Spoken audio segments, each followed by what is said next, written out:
Viewers, কেমন আছেন? আজকে আলোচনা করব কিকু অ্যাপ নিয়ে। তো এখানে দেখতে পাচ্ছেন এটি হচ্ছে অ্যাপের লোগো এবং নাম বর্তমান ফিচার অনুযায়ী। তো যাই হোক, এটি আপনারা যখন ইনস্টল করবেন এবং ইনস্টল করার পর ওপেন করবেন, তখন এটি ওপেনিং হওয়ার জন্য প্রসেসিংয়ে আছে দেখতে পাচ্ছেন, এবং এখানে আপনারা অ্যালাউ করতে পারেন অথবা ডিনাই করতে পারেন, যে কোনো একটি অপশন বেছে নিতে পারেন। এরপর আপনি এরকম একটি ইন্টারফেস পাবেন এবং এখানে দেখতে পাচ্ছেন যে রেজিস্টার অ্যান্ড লগ ইন। তো আপনি এখান থেকে রেজিস্টার করতে পারেন আপনার যদি অ্যাকাউন্ট ক্রিয়েট করার প্রয়োজন হয়, আর যদি অ্যাকাউন্ট ক্রিয়েট করা থাকে সেক্ষেত্রে আপনি এখানে দেখতে পাচ্ছেন যে লগ ইন অপশন রয়েছে, এই লগ ইন অপশনের মাধ্যমে লগ ইন করতে পারেন।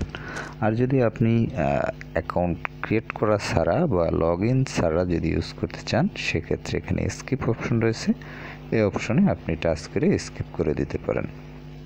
তো দেখতে পাচ্ছেন এখানে আমি স্কিপ করে দিলাম। স্কিপ করে দেওয়ার পর আপনি এখানে আপনার কান্ট্রি সার্চ করতে পারেন প্রয়োজন হলে। তো আমি এখানে কান্ট্রিটা লিখে দিলাম, দেখে আসে কিনা। তো যাই হোক, এখানে এই সার্চ কান্ট্রিটা কিন্তু আসতেছে না, এর জন্য ক্ষেত্রে আমি অন্য একটি কান্ট্রি যেমন জার্মানি এটি টাচ করলাম। তো দেখতে পাচ্ছেন জার্মানি টাচ করার পর এখানে কিন্তু চলে আসছে। এটি অবশ্য বাংলাদেশে অ্যাভেলেবেল নয়। বাংলাদেশের ক্ষেত্রে যে কান্ট্রিগুলো এখানে দেখতে পাচ্ছেন সেই কান্ট্রিগুলো শুধু ইউজ করতে পারবে কান্ট্রির মানুষেরা। তো এখানে আমি জার্মানি দিয়ে আপনাদের দেখানোর ক্ষেত্রে শুধুমাত্র এখানে এই কান্ট্রিটি সিলেক্ট করে আপনাদের দেখাচ্ছি। তো যাই হোক, এটি এভাবে একটি হোম পেজ পাবেন। তারপর এখানে দেখতে পাচ্ছেন একটি সার্চ বার রয়েছে, এখান থেকে সার্চ করতে পারবেন এবং ক্যাটাগরি এই অপশনে টাচ করে আপনি ক্যাটাগরিগুলো দেখতে পাবেন। এখানে দেখতে পাচ্ছেন যে ক্যাটাগরিতে টাচ করবেন সেই ক্যাটাগরি ওয়াইজ পণ্যগুলো আপনারা দেখতে পাবেন। তারপর হচ্ছে হোলসেল, এখানে হোলসেলের একটি অপশন রয়েছে, এখান থেকে আপনি হোলসেলের অপশনটি পেয়ে যাবেন এবং ইউজ করতে পারবেন। তারপর হচ্ছে কার্ট এই অপশনে আপনি কার্ট ইউজ করতে পারবেন, এক্ষেত্রে আপনাকে অ্যাকাউন্ট করে নিতে হবে।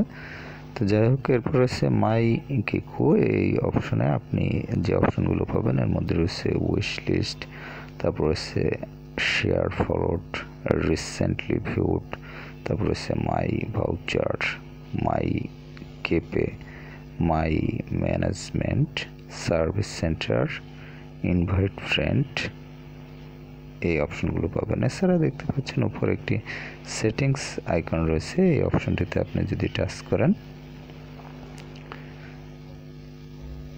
তাহলে এখানে দেখতে পাচ্ছেন যে লগ ইন রেজিস্টার এরকম একটি অপশন পাবেন, ল্যাঙ্গুয়েজ একটি অপশন পাবেন, চেক আপডেট, এখান থেকে অ্যাপের কোনো আপডেট থাকলে চেক করে নিতে পারবেন। তারপর হচ্ছে ওয়াইপ ডেলভিক কেসেস, তারপর হচ্ছে user guide, return policy, about us, এই অপশনগুলো আপনারা ইউজ করতে পারবেন।